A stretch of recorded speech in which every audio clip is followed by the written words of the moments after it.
A merely 8 years old Tongzi escaped from his village owing to fear. A bullet smashed through his windows, out of which a sharp fragment slashed Tongzing's head. He was immediately rushed to a nearby hospital until a huge mob ambushed the ambulance. The ambulance was set on fire. The 8-year-old was scorching and burning alive. Such a great warrior. Not only Tongzing, but a lot more people, children and women were tortured to death in the recent Manipur clash of 2023. Yeah, that Manipur incident, right?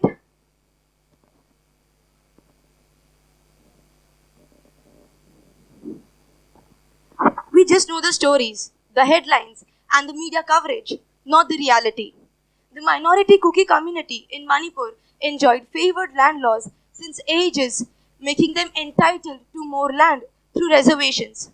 But ever since the authorities planned to include the majority Maiti community in the reservations, battles broke out between the two communities. Ever wondered how these laws can divide us beyond our conscience? Now imagine, what if these laws treated us as equals with a brain and a heart? What if the two communities were given equal land and resources? What if such favored laws never existed? If they never existed, probably communities and people would not have felt entitled to privileges. If they never existed, communities would not brawl with each other. Our history is the witness of all the catastrophes which could have been avoided if our laws were equal. We are 77 years old. We have been longing for equal laws, regardless of our race, ethnicity, caste, gender, or religion. Though many of our laws have been changed, we yet require a crucial reform in our judiciary in order to build a better nation, a better India. Chapter 1. The Tribal Land Reforms.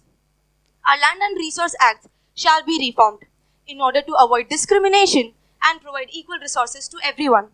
Imagine someone bashing into your house, seizing all of your property, keeping you at gunpoint. That is what exactly happened in Manipur. The Kuki community in Manipur makes up about 30% of their population and yet had access to over 90% of their land along with the Naga tribe.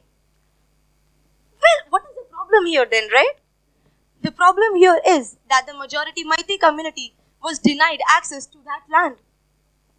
Well, I do understand that it is important to protect our tribal population. But does that mean that we do not allow our people to access the resources of the country they live in? And apart from all of this, the concept of minorities shall itself be questioned. See, India is a huge country with a massive and diverse population. If we were to compare the size of each of these communities to the size of our population, each of them would seem like a minority, right? So could we keep on making separate laws for each communities? Not at all.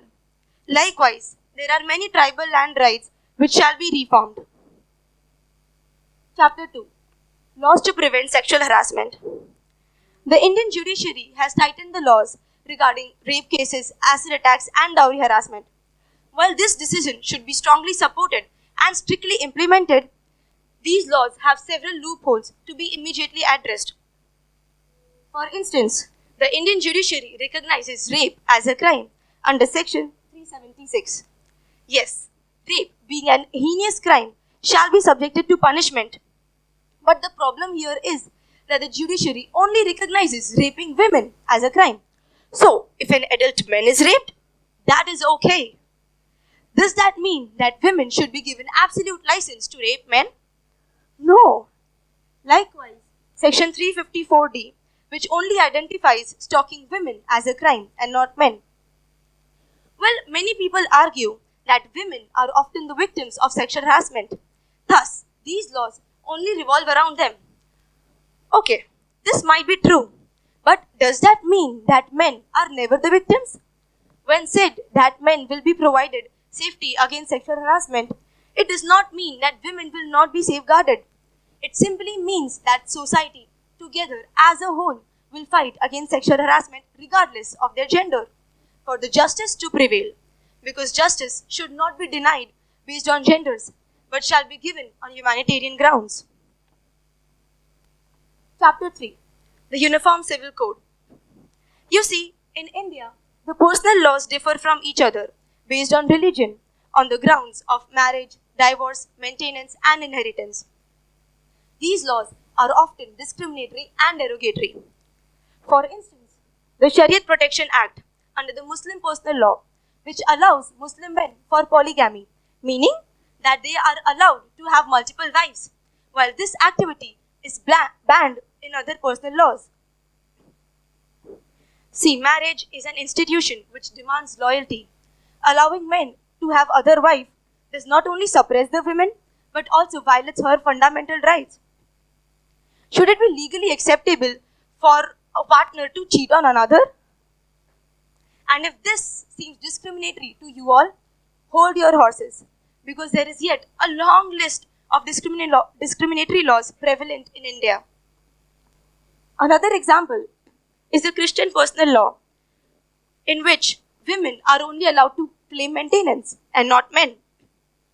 See, maintenance is a financial payment given by one party to the another or one partner to another if the another partner is not financially stable after divorce.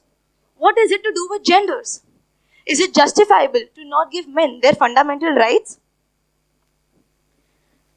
See, all of these problems in our personal laws can be solved through the Uniform Civil Code, or commonly known as the UCC, which intends to standardize personal laws across different religious communities. This would not only bring unity in the community, it will also reduce discrimination, establish a shared understanding of responsibilities and duties in the society, and also, foremost, it will protect the fundamental human rights. While many people argue that UCC encroaches religious freedom, is that true? Not at all. It nowhere intends to encroach any religious practice. To understand this better, let's look at the Narasu Appa versus the State of Bombay 1952 case. Here, the convict was charged of bigamy, meaning having another wife. In his defense, the convict claimed that he was not able to retrieve a son from his previous marriage. So, if his last rites would not be performed by his son, he would not attain salvation. Hearing both the sides, the court finally decided to punish the man because, regardless of any religious belief, human rights are at utmost importance. They cannot be denied their fundamental rights and shall be allowed to live with dignity and respect. So, in all, by creating equal and uniform laws for everyone, regardless of our individualities, we will not only establish unity and prevent discrimination, we will be able to protect the fundamental human rights a person shall get. So as we come forward to celebrate our 76th Republic Day, we, the youth of India, the youth which shall be shaping the future of this country, shall ensure that no one is mistreated. We are 77 years old. It's a high time that we realize that we need equality in our society, which shall be done through our laws. You, my dear friends, have the greatest power of this world. Your mobile phones. Come on, pick it up. Let's talk. Let's begin a conversation.